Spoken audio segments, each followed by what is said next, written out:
महाकुंभ अपने आप में एक अद्वितीय और भव्य आयोजन है, जहां साधु संत और महात्मा भक्तों के साथ मिलकर साधना और तप करने के लिए पहुंचते हैं।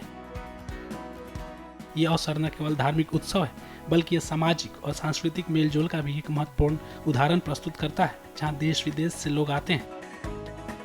इस बार महाकुंभ में पहलवान बाबा के नाम से प्रसिद्ध एक विशेष महात्मा पहुंचे हैं, जो युवाओं को मानसिक और शारीरिक स्वास्थ्य के लिए जागरूक कर रहे हैं। उनका उद्देश्य युवा जनसंख्या को न केवल शारीरिक रूप से स्वस्थ बनाना है, बल्कि समाज में नशा मुक्ति और अच्छे विचारों की प्रवृत्ति को भी बढ़ावा देना है। मेरा उद्देश्य और एक हमने मुहिम चलाई है, युवाओं को जगाना है, नशे को भगाना है, सबको स्वस्थ बना के भारत को विश्व गुरु बनाना है। और इसलिए ये हमारा उद्देश्य है। हम जहाँ भी जाते हैं वहीं युवाओं को जगाते हैं। अब 50 साल की एज हो चुकी है मेरी, और मैं एक हाथ से 10,000 पुशअप लगा लेता हूँ, चक्री दंड लगा लेता हूँ, फुटबॉल के ऊपर हैंड स्टैंड भी कर देता हूँ। जब हम इस 50 साल की एज में इतनी मेहनत कर सकते हैं, तो मेरा युवाओं को यही जगाने का उद्देश्य है। तो आप तो हमसे कहीं 4 गुना ज्यादा कर सकते हैं, क्योंकि आज का युवा बहुत भटका हुआ है। गलत संगत में पड़ने की वजह से, कुछ गलत चीजें खाने की वजह से वो कमजोर हो चुके हैं और नशे की लत पड़ चुकी है। तो मैं सभी को यही कहता हूँ, माँ बाप की आज्ञा का पालन करिए, संतों का बड़ों का आदर करिए, घर का देसी भोजन खाइए, तो आप भी मेरी तरह ऐसे मजबूत और स्वस्थ हो जाएंगे।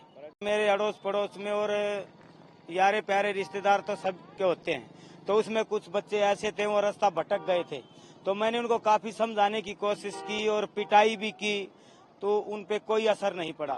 तो मैंने सोचा कि ऐसा मैं क्या कर सकता हूँ जब मेरे युवा इस दिशा से भटके हुए अच्छी दिशा में आ सकें। तो एक माहौल ऐसी चीज होती है जो बगैर सिखाई अपने आप बच्चा हो, बड़ा हो, बूढ़ा हो, वो देख के सीख जाता है। तो मैंने 50 साल की एज में एक ऐसा माहौल बनाया है, मैं जहाँ भी जाता हूँ अपना प्रदर्शन दिखा के, अपनी बॉडी को दिखा के, मेहनत दिखा के उनको यही जागरूक करता हूँ कि मैं इस उम्र में ये कर सकता हूँ, तो आप तो मुझसे ज्यादा युवा हैं, आप तो हमसे बहुत ज्यादा कर सकते हैं। और मेरे पास डेली 10, 15, 20 फोन भी आते हैं कि भाई साहब, गुरुजी, बाबा जी, मेरी एज 40 की है, 30 की है, कोई 20 की बताता है। मैं बीड़ी सिगरेट पीता था, मैंने वो बंद कर दी। मैं हुक्का पीता था, मैंने वो बंद कर दिया। मैं दारू पीता था, मैं धीरे धीरे कम कर रहा हूँ। मैं बिल्कुल घर पे रहता था, अब मैं एक्सरसाइज करने के लिए जिम में या कहीं भी ट्रैक पे जाता हूँ। तो मुझे बहुत खुशी होती है जब हम एक आदमी जब 5 को सुधारेगा, और जब इसको अनेक करने लगेंगे, तो क्या सब नहीं सुधर पाएंगे? पक्का मुझे विश्वास है, सुधर जाएंगे। 50 वर्ष के पहलवान बाबा अपनी दिनचर्या में विभिन्न प्रकार की कसरत करते हैं। बाबा का मानना है कि स्वस्थ जीवन केवल व्यक्तिगत स्तर पर ही नहीं, बल्कि समाज के समग्र विकास के लिए भी आवश्यक है।